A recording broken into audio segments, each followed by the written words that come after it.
말씀 봉독하겠습니다. 오늘 본문은 사도행전 8장 5절에서 13절입니다. 제가 봉독드리겠습니다.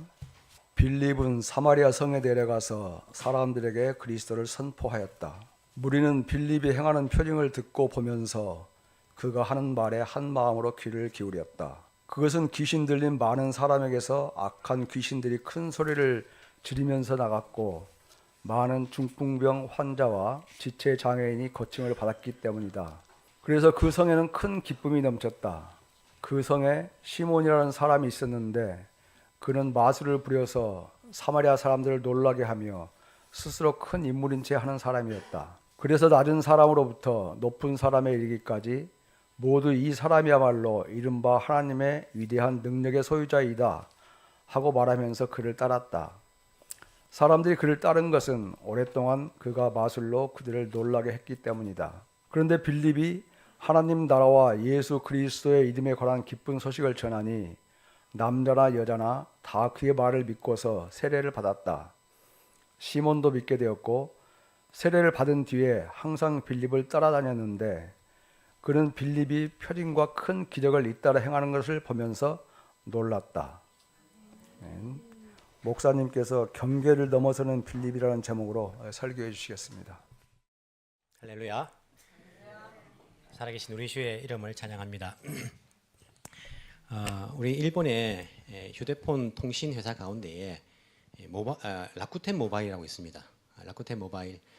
저도 라쿠텐 모바일을 하나 신청을 했는데 제일 처음에 원래는 이제 라쿠텐 모바일이 이제 NTT를 빌려서 회선을 쓰다가 지금은 자체 회선으로 다 이렇게 바꾸면서 고객을 모집하는데 0엔, 기본도 0엔, 안 쓰면 0엔 이런 이제 플랜이 있었어요. 이거 잘 됐다. 안 쓰면 0엔이니까 하나 가지고 있어야겠다. 이제 이 생각을 했죠. 또 이제 그게 좋은 게 뭐냐면 한국에서도 2기가를 무료로 쓸 수 있어요. 라쿠텐 모바일은 한국뿐만 아니고 세계 66개국에서 이제 2기가까지 무료로 쓸 수 있거든요. 그래서 잘 됐다. 이제 한국 갈 때 그냥 이거 가지고 쓰면 되겠다 싶어가지고 이제 신청했어요. 몇 년 지나니까요. 0엔에서 이거 없어지고 기본료 뭐 1000엔인가 받더라고요. 보니까요. 이런 거 처음 봤어요. 제가. 원래 계약을 하면 그죠. 그 사람이 계약을 끝날 때까지 계속 하는 게 원래 그렇지 않습니까? 핸드폰이. 그래서 옛날 한국 011도 우리가 계약을 안 끊으면요. 계속 하는 거잖아요. 중간에 바뀌어 버렸어요. 아마도 계약서에 그게 있었을 거예요. 아마. 우리 계약서를 봅니까? 안 보잖아요. 누가 계약서를 봅니까? 사기치는 것도 아니고 큰 기업인데 아마 그거 있었는가 봐요.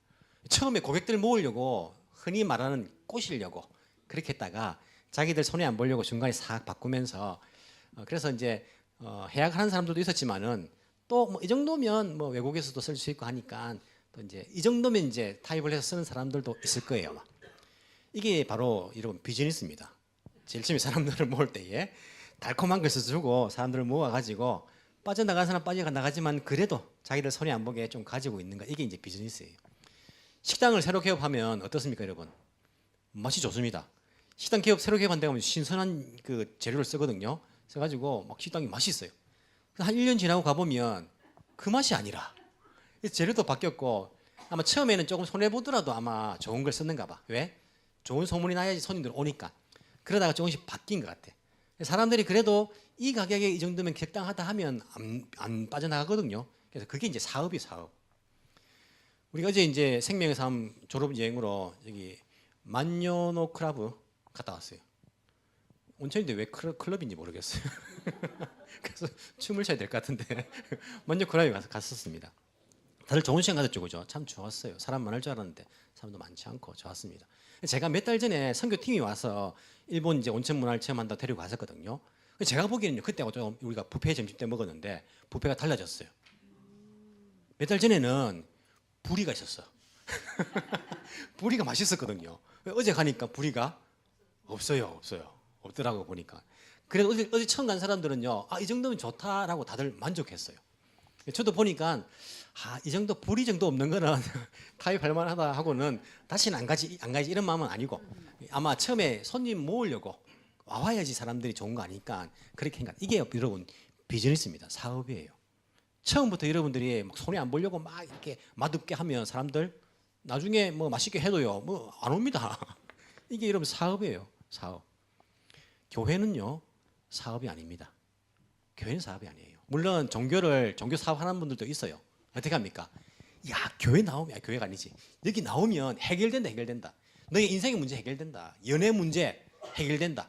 안전운행 해결된다. 뭐 이런 이제 전문적인 신사들 있잖아요. 이 신사는 연애 전문, 이 신사는 안전운행 뭐 전문. 여기 오면 해결된다고 달콤한 말로 사람을 이제 꼬십니다. 유혹을 합니다. 해가지고 결국에는 어떻게 됩니까? 사람들 지갑에서 돈을 내게 만들잖아요.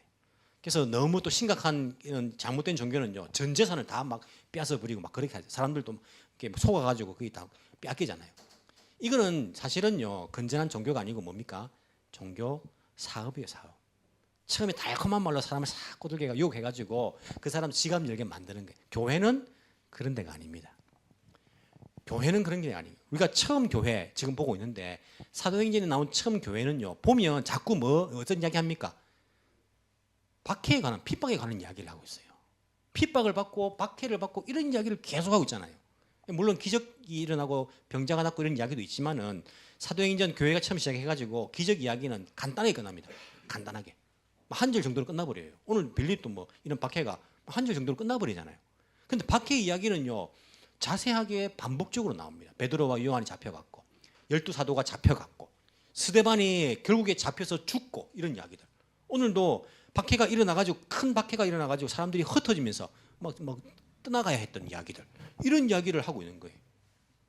처음부터 교회는 달콤한 말로 사람들을 꼬들게 해가지고, 유혹해가지고, 나중에 주머니에 있는 호주머니에 돈을 다 끌어들이는 이런 곳이 아니라 처음부터 이 신앙의 길은 어찌 보면 어려운 길일 수 있다라는 이야기를 계속하고 있어요.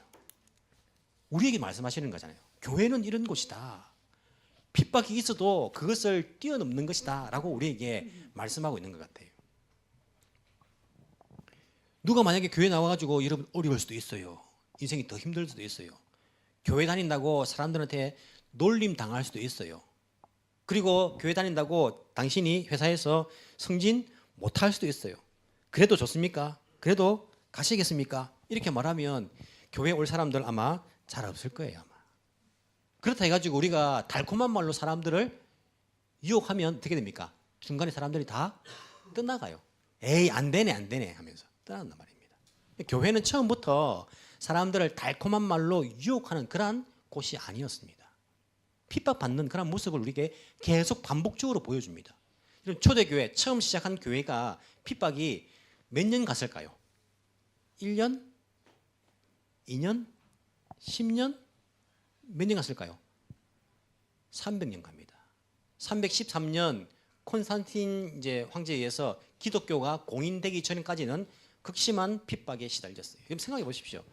교회를 다녔는데 계속 신앙을 가지고 있는데 신앙의 선배들이 다 핍박받고 있는 그 모습만 보는 거예요. 한 200년 지난 사람들은요 어떻습니까? 늘 핍박이 있는 거예요. 로마 시대 핍박 시대 아닙니까? 그럼에도 불구하고 우리 같은 환경이 아니었습니다. 핍박이 있음에도 불구하고 신앙을 가지겠느냐? 핍박이 있음에도 불구하고 이 복음을 받아들이겠느냐? 이런 문제였어요.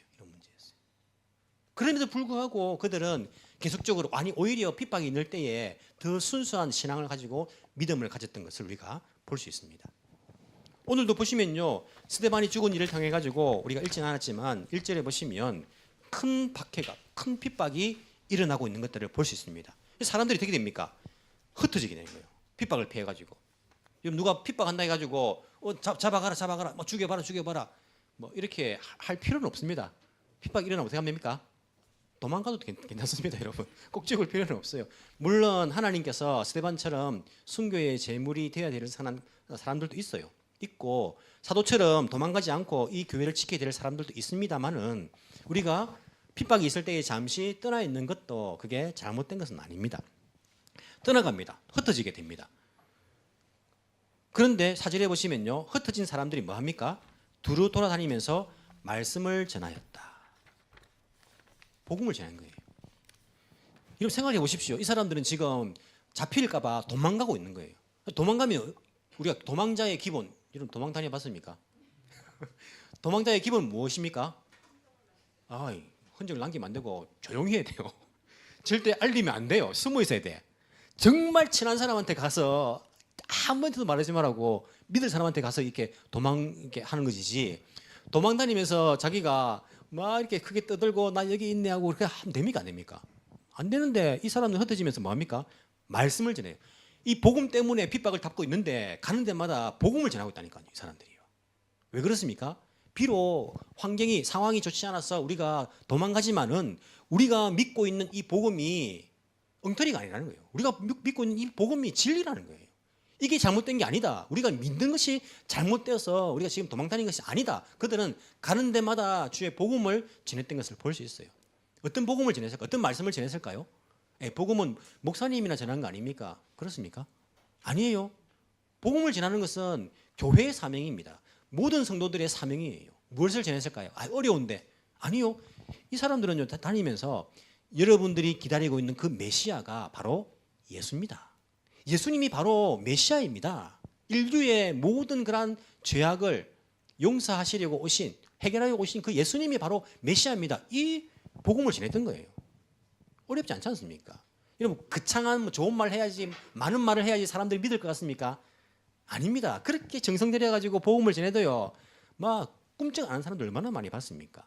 근데 간단하게 뭐 복음도 아니에요. 교회 가볼래? 했는데 순순히 따라와가지고 아니 괜찮을까 이 사람이 싶을 정도로 그렇게 잘 믿는 사람들도 있잖아요. 우리한테 달린 게 아닙니다. 우리가 할 것은 그냥 복음을 전하는 거예요. 선포하는 겁니다. 그 사람이 나오고 안 나오고 믿음을 가지고 안 가지고는요 우리의 영역이 아닙니다. 그것을 자꾸 내 영역으로 가지려고 하면요 전도 못합니다. 신경 쓰여가지고 막 속상하고요. 막 그냥 우리는 전할 뿐이에요. 그 이유는 성령께서 하시는 것이지 그 이유는 그 사람 마음속에 그 뭐 주께서 하시는 것이지 우리가 그걸 타치할 필요는 없어요. 우리 복음을 전하는 거예요. 이 사람들은 흩어지면서 핍박받으면서 복음을 전하는 거예요. 더 잡힐 수도 있는데 많은 분들이 우리가 봉사 좀 하십시오. 전도해야 됩니다. 이렇게 말하면요. 목사님 정말 세상 모르는 소리 하십니다. 제가 얼마나 힘든지 아십니까? 목사님은 사회생활 안 해봐가지고 얼마나 힘든지 모르시지요. 모릅니다. 뭐 목사가 뭐 세상을 알아야 됩니까? 목사가 여기서 세상 이야기 한 사람입니까? 이러면 세상 살려고 하면요 이렇게 살아야 됩니다. 이거 하기 원하십니까? 목사는 세상 이야기 하는 것이 아니고 영적인 이야기를 하는 사람이기 때문에 오히려 모르는 게 더 낫습니다. 뭐 세상 이야기 알아가지고 여러분들 뭐 위로받고 싶습니까? 목사님도 위로받으려고 신앙생활 하는 거 아니지 않습니까? 우리의 목적이. 모릅니다. 잘 모릅니다. 뭐. 목사님 모르시죠? 우리가 힘듭니다. 자꾸 뭐 복음 전해라, 봉사일 하지 마십시오. 시간 없습니다. 그리고 내 몸이 아픕니다. 힘듦이 인약합니다. 돈이 없습니다. 내가 조금 건강해지면 할게요. 내가 조금 안정되면 할게요. 내가 조금 안 바빠지면 할게요. 이들은 핍박을 받으면서 도망다니면서 말씀을 전했습니다. 사명을 전한 거예요. 여러분 인생 가운데에 안 바쁜 시간, 건강한 시간, 돈이 부족함이 없는 시간이 올 것 같습니까? 지금까지 안 왔는데 앞으로 올 것 같아요. 세월 가면요. 절대 안 옵니다. 목사님 그렇게 극단적으로 안 옵니다. 몸은 더 아파질 거예요. 올해보다 내년이 더 안 좋아질 거예요. 여러분들이 우리가 내가 오늘 아니고 오늘은 몸이 약해서 안 되고요. 오늘은 돈이 없어서 안 되고 오늘 바빠서 안 되고요. 오늘 이것까지만 하고 안정되고 난 다음에요. 그때 더 바쁩니다. 그때는요 아이들 커가지고 더 돈이 없습니다. 몸이 좋아질 것 같습니까? 더 피곤합니다. 더 힘듭니다. 막 걸어 다니지도 못합니다. 오늘 하지 않으면요 괴로움이 있어도 오늘 하지 않으면 내일도 못합니다.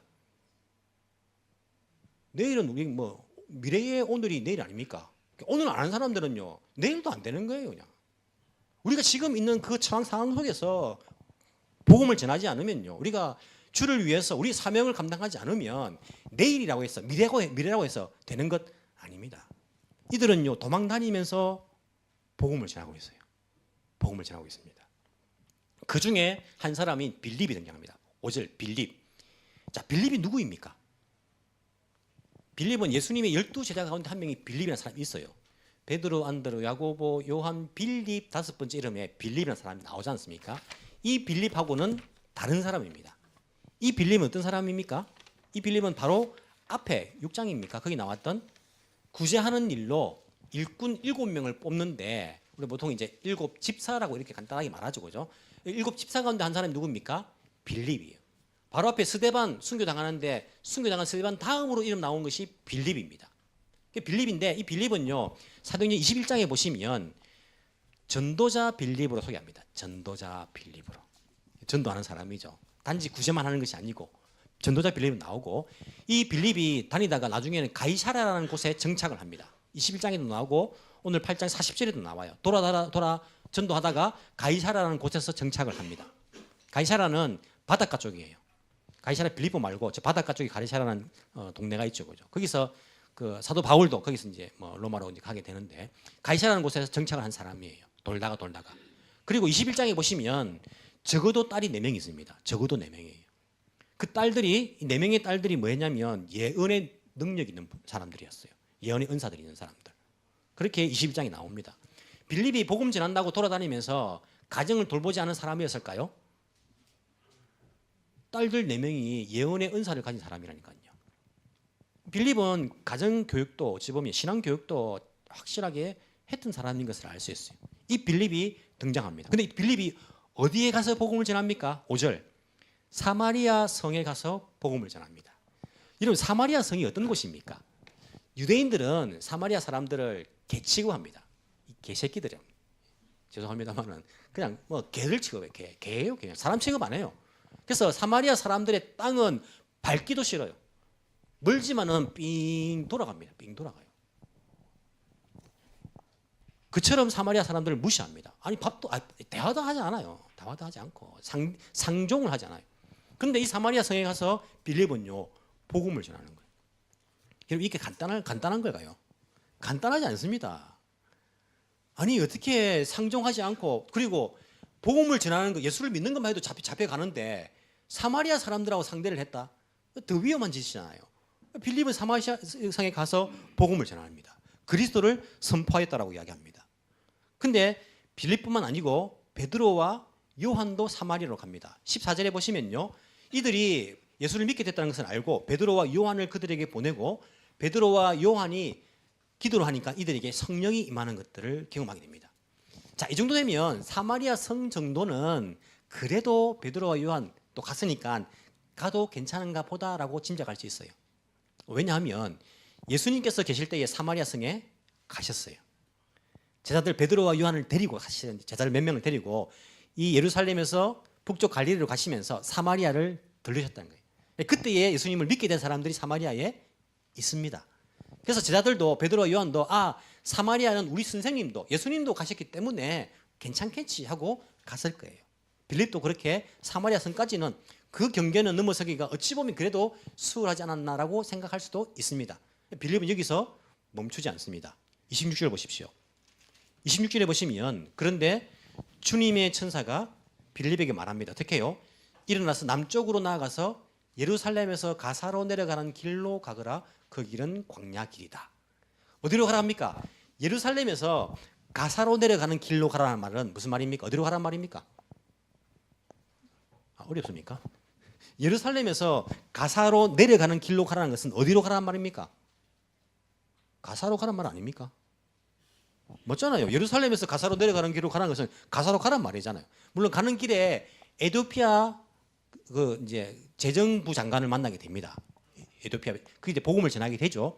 하지만 천사는 이것을 말하지 않아요. 천사가 말한 것은 가사로 가라는 거예요. 가사가 어디입니까? 지금 전쟁하고 있는 것이 가자죠. 그래서 원래는 가자로 이제 영어로 되어 있어요. 가자예요. 가사가 가자입니다. 팔레스틴. 블레셋. 거기로 가라는 거예요. 복음 전하러.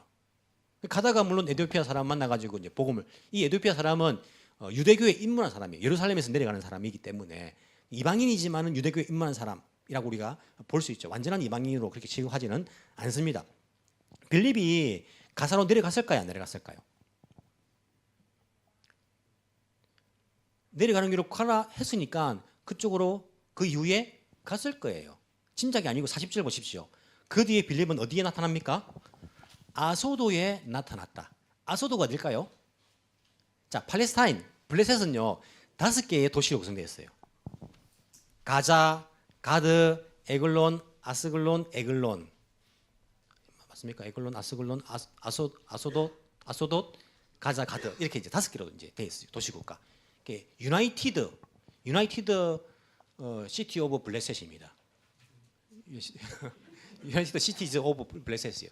미국은 유나이티드 스테이츠 오브 아메리카죠. 미국 사람들한테 당신 어디서 왔습니까? 물어보면 아메리카에서 왔습니다라고 말하는 사람은 일본에 놀러 자주 온 사람이에요. 왜 그런지 아십니까? 일본 사람들한테는 캘리포니아에서 왔습니다. 아니면 뭐 시카고에서 왔습니다. 말해도 소용없어. 아메리카에 왔습니다. 하면 그냥 그렇게 알아듣는 거예요. 그게 제일 쉬워요. 근데 일본에 처음 온 사람, 한국에 처음 미국에서 온 사람들은요. 어디서 왔습니까? 물어보면 아메리카에서 I'm from 아메리카 잘 안 해요. 뭐랍니까? I'm from 캘리포니아. I'm from 시카고. 이렇게 이야기합니다. 왜냐하면 50개 이상의 그 나라가 모여서 유나이티드 된 것이 아메리카예요. 그 주마다 다 경찰도 따로 있고 법원도 따로 있고 주지사 다 따로 있잖아요. 그게 이제 50개 이상의 나라가 한 이제 연합이 된 그런 개념이기 때문에 자기는 캘리포니아라는 나라에서 왔지 아메리카가 아닌 거예요. 마찬가지로 이 블레셋은요 5개의 도시 국가가 한 나라 연합을 이룬 거예요. 아소도시 블레셋이에요. 그리고는 거기만 있는 것이 아니라 그는 돌아다니면서 여러 성의 복음을 전했다. 그 주위를 돌아다니면서 북쪽으로 올라가면 가이사라로 도착을 하게 되는 것입니다. 어디까지 갔습니까? 블레셋. 블레셋이 어떤 도시입니까? 유대인들의 적이죠. 원수의 원수. 구약 성경부터 다윗과 골리앗, 이 블레셋 사람 아닙니까? 가드 사람. 이 골이 깊어요. 1, 2년 적이 아니고 엄청난 역사 가운데의 원수들이란 말이에요. 거기 가서 복음을 전한다. 이 빌립 유대인들도 보면요 이해가 안 되죠. 이 뭐 매국노란 그냥 잡아가 죽여야 지금. 빌립은 거기에도 가는 거예요. 가자로 내려가라. 그리고는 아소도까지 가고 거기 올라가면서 여러 성을 하면서 복음을 전하는 것입니다. 이 빌립은 복음이 무엇인지를 깨닫는 사람이에요. 그래서 유대인과 이방인의 그 경계를 넘어선 사람이에요. 복음은 유대인들만의 복음이 아니다. 유대인만 구원받는 사람들이 아니다. 기독교가 유대인만의 저 이스라엘 땅의 그 종교가 아니라는 것을 그가 잘 알고 있는 거예요. 이 기독교 복음이라는 것은 사람과 하나님 사이에 그 장벽을 헐는 것이다. 예수 그리스도의 자기의 죽음으로써 사람의 본연의 인간으로서 인간이면 누구나 다 정말 받아들여야 될 그러한 진리이다라는 것들을 너무나 잘 알았기 때문에 이 빌립은요 유대인과 이방인의 사마리아인과 그리고 뭐 블레셋인들의 그 경계를 뛰어넘은 그러한 모습들을 우리에게 보여줍니다. 이런 복음은요 경계를 뛰어넘는 것입니다. 복음이 우리의 이 땅에서 인생을 보장해 줍니까? 여러분 교회 나오면 복음 믿으면 무조건 성공합니다. 여러분 교회 다니면 예수 믿으면 무조건 낫습니다. 무조건 합격합니다. 그걸 보장해 줍니까? 아닙니다. 복음은 그것을 보장해 주지 않습니다. 예수님은 우리의 이 땅의 삶을 위해서 십자가에 죽지 않으셨습니다. 예수님은요 우리의 영적인 부분들을 해결하기 위해서 십자가에 죽으신 거예요. 만약에 여러분들이 육적인 것과 영적인 그 경계를 뛰어넘지 못하면요 복음을 받아들이기 힘이 들어요. 우리의 관심은 온통 육적인데 어떻게 이 복음을 받아들일 수 있습니까? 여러분들 교회 나오는 것이 사실 뭐 대단한 거예요. 육적인 것과 영적인 것의 그 경계를 뛰어넘었기 때문에 육적으로 아무런 보장이 약속이 되어 있지 않아도 우리에게 영적인 그런 축복이 약속되어 있고 영적인 그런 약속이 생명이 약속되어 있기 때문에 교회 다니는 거 아닙니까? 하지만 많은 사람들이 육과 영의 그 경계를 뛰어넘지 못한 것들을 우리가 알 수 있어요. 사람이 육적인 존재입니까? 사람이 육만 있는 거예요? 만약에 여러분이 사람이 육적인 존재라면 아니 그냥 동물에서 진화되어 온 그냥 동물에 지나지 않는다면 이 땅에 선과 악이 무슨 의미가 있습니까? 여러분 사자가 토끼 잡아먹는 것이 악입니까? 저 나쁜 사자 봐라. 토끼를 잡아먹네. 저 사자 가만두면 안 되겠다. 생각합니까? 아니요. 우리는 당연하게 생각해요. 왜? 본능이고 자연이에요. 그냥. 강한 것이 약한 것을 잡아먹는 것이 자연의 법칙이고 본능이에요. 동물들의. 만약에 사람이 뭐 원숭이에 진화했든지 이 동물에 진화해가지고 온 존재라면 강한 자가 약한 자를 괴롭히고 잡아먹는 것이 뭐가 이상한 겁니까? 뭐가 악입니까? 그게. 자연스러운 거지. 사람이 육에 지나지 않는다면 선과 악은 아무 의미 없는 것입니다. 무슨 의미가 있습니까? 하지만 누가 누군가를 죽이거나 강한 사람, 약한 사람을 괴롭히면 우리는 분명히 잘못됐다 하잖아요. 악이다 말한단 말이에요. 죄악이다 이렇게 말해요. 왜 그렇습니까? 사람은 영적인 존재이기 때문이에요. 사람은 창조주 하나님의 이미지, 형상으로 만들어진 존재이기 때문에 선과 악을 안단 말입니다. 아, 저건 악이지. 저 잘못되었지. 그렇게 하지 말아야지라고 그 선과 악을 아는 거예요. 사람은 단지 육적인 존재에 지나지 않는 것이 아닙니다. 사람은 영적인 존재인 거예요. 많은 사람들이 짐승처럼 살고 있습니다. 육적인 요구만 이 땅에서 뭐 합니까? 그냥 돈 많이 벌어가 잘 살려고 왜? 육적인 삶을 위해서 이 땅의 삶 그걸 위해서 그렇게 시간을 쓰고 간마를 하고 뭐 돈을 벌고 하는 것이 그냥 뭐 짐승하고 다를 게 뭐가 있습니까? 동물하고 다를 게 뭐가 있어요? 그 죽음 끝나는데 그냥 이 땅의 삶이. 그 모든 것이 이 땅에 맞춰져 있잖아요. 하지만 기독교는요 그런 게 아니에요. 복음은 그런 게 아닙니다. 예수님은 그것을 약속하지 않았습니다. 예수님께서 우리가 하신 말씀 가운데에 요한복음 6장을 보시면요 그렇게 말씀하십니다. 6장 63절에 보시면 생명을 주는 것은 영이다. 육은 아무데도 소용이 없다. 내가 너에게 한 이 말은 영이요 생명이다. 무슨 말입니까? 생명을 주는 것은 영이라는 거예요. 육은 생명에 아무런 소용이 없다. 육은 생명을 주지 못한다는 거예요. 예수님께서 너에게 한 말은 영이고 영에 관한 일이고 생명에 관한 일이다. 그렇게 말씀하시는 거예요. 언제 말씀하셨냐면 사람들 5천 명이 빵을 먹고 물고기를 먹고 난 다음에 하신 말씀이에요. 사람들은 육적으로 생각했습니다. 이분을 따르면 육적으로 해결된다. 먹고 사는 문제 이제는 뭐 피었다 끝났다. 그렇게 생각했어요. 예수님께서 하신 말씀이 생명을 주는 것은 육이 아니고 영이다 말씀하시는 거예요. 그리고 육은 아무런 생명에 그런 영향을 주지 못한다. 내가 너에게 이렇게 한 것은 영에 관한 것이고 생명에 관한 것이지 육이 아니다 이렇게 말씀하신 거예요. 그 말씀하시고 이런 뒤에 나중에 요한복음 6장 읽어보십시오. 수많은 사람들이 예수님을 떠나갑니다. 에이 아니네.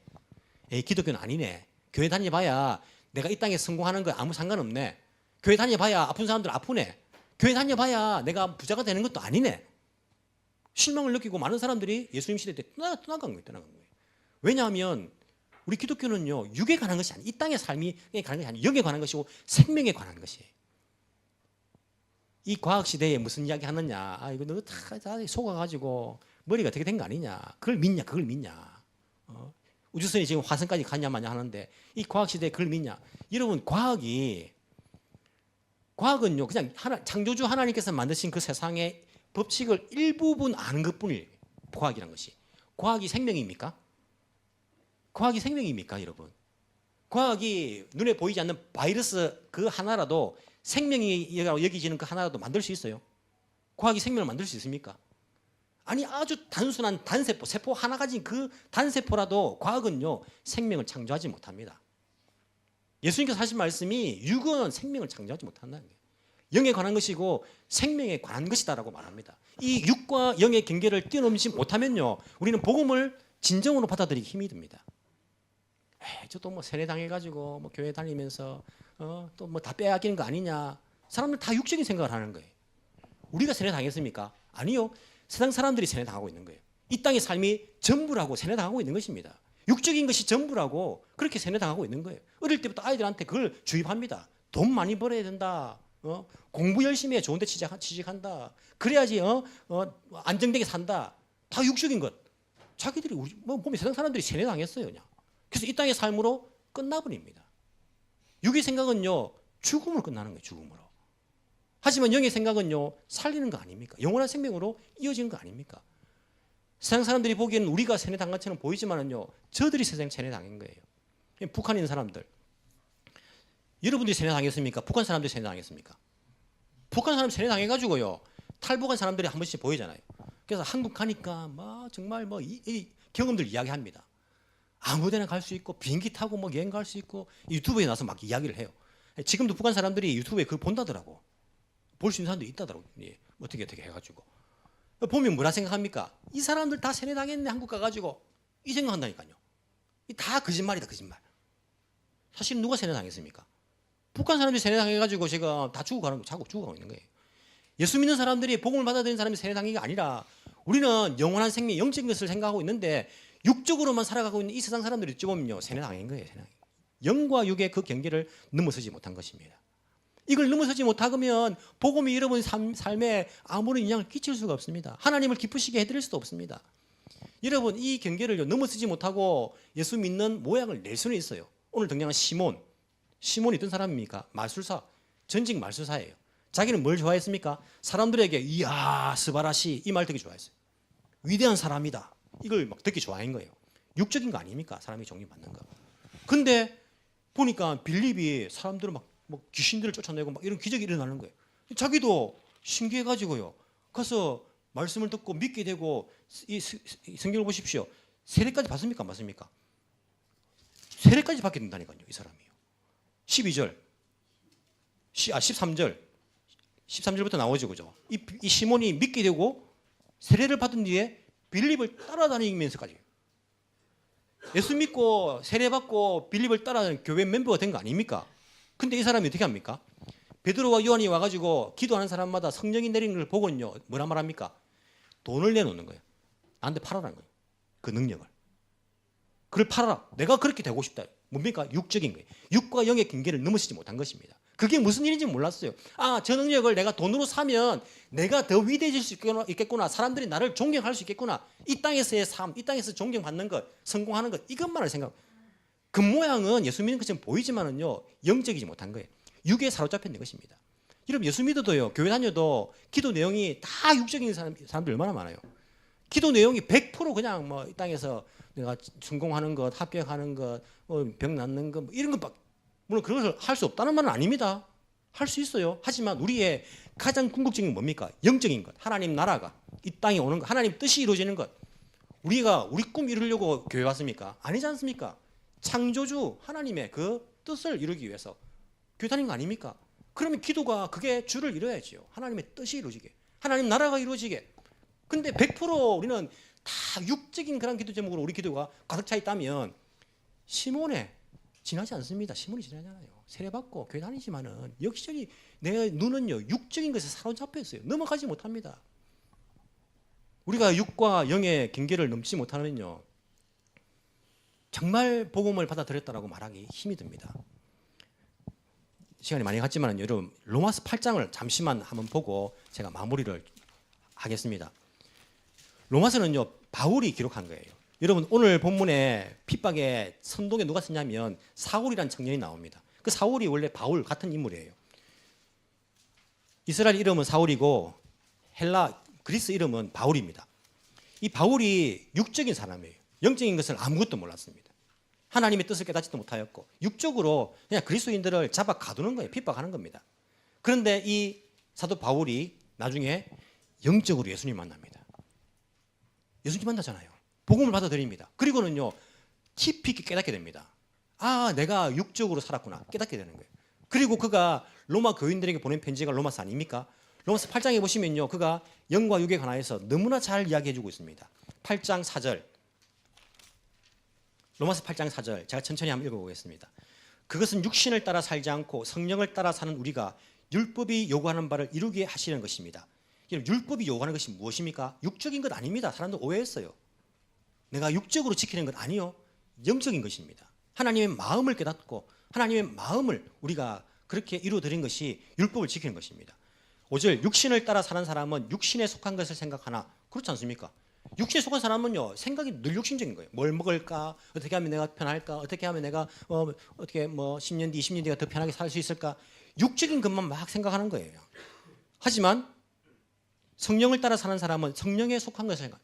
영적인 사람은요, 늘 영적인 것을 생각해요. 어떻게 하면 하나님 나라가, 어떻게 하면 이 복음이 더 진해질까?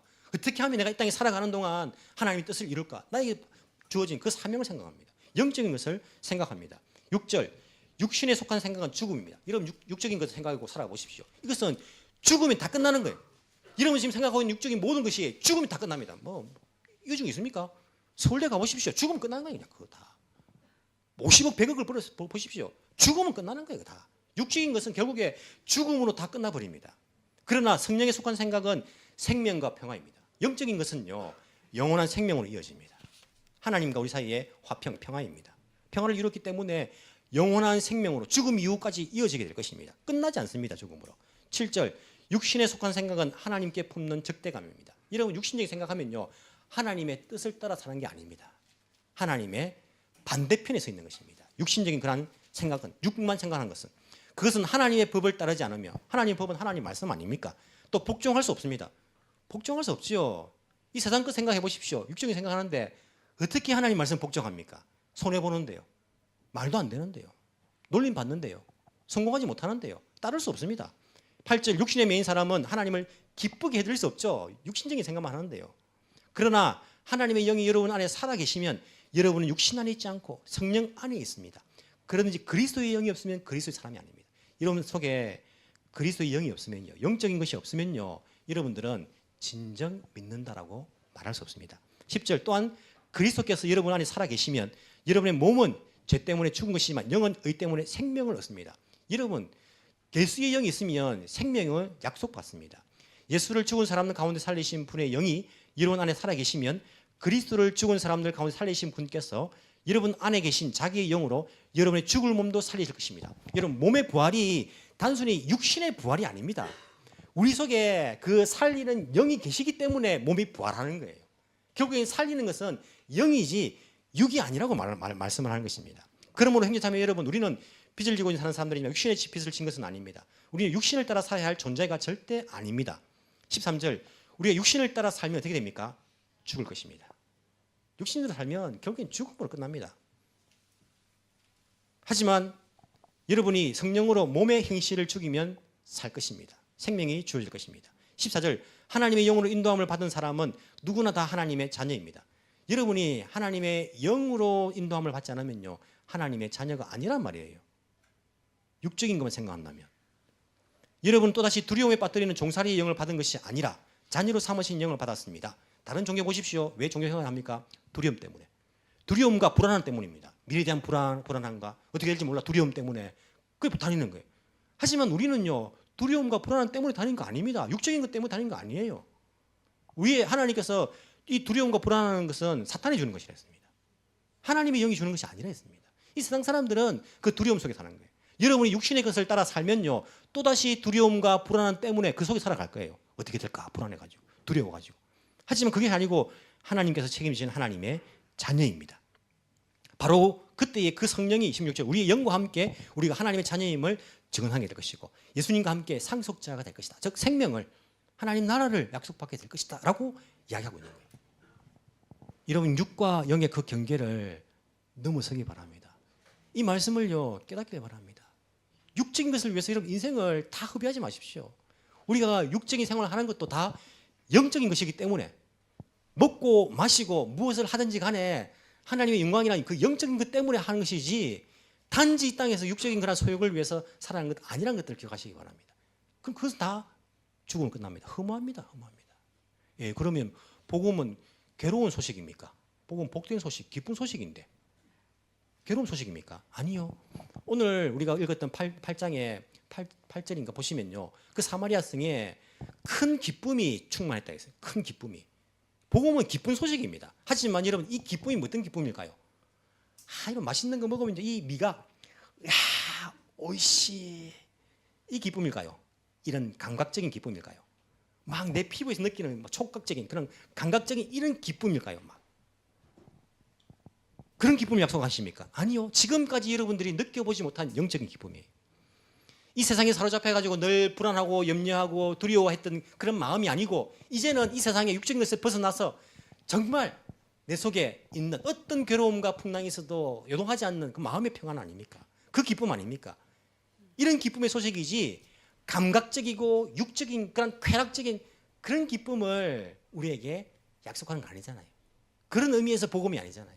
우리에게 정말 이 땅 가운데 살아가지만은 우리 이 땅에 소속된 것이 아니라 하나님 나라에 소속된 사람으로서 영적인 것을 추구하면서 영으로 하나님과 통하면서 하나님의 자녀로 살아가는 이런 기쁨, 이런 기쁨이 충만할 것이라고 우리에게 약속하고 있는 거 아니겠습니까? 여러분, 영과 육의 그 경계를 뛰어넘으시기 바랍니다. 그게 안 된다면요, 기도하시기 바랍니다. 주님, 나의 눈을 열어 영적인 세상을 보게 하옵소서.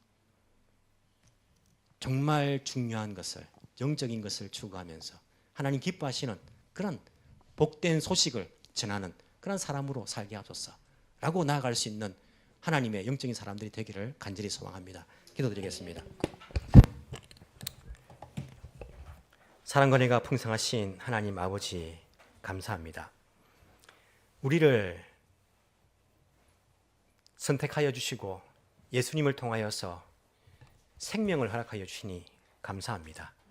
주님은 태초부터 지금까지 우리에게 약속하신 것은 영원한 생명이고 영적인 그러한 기쁨들을 우리에게 말씀해 주셨지만은 많은 사람들이 이 땅에서의 그러한 기쁨과 행복을 추구하며 살다가 실패했던 것을 우리가 보게 됩니다.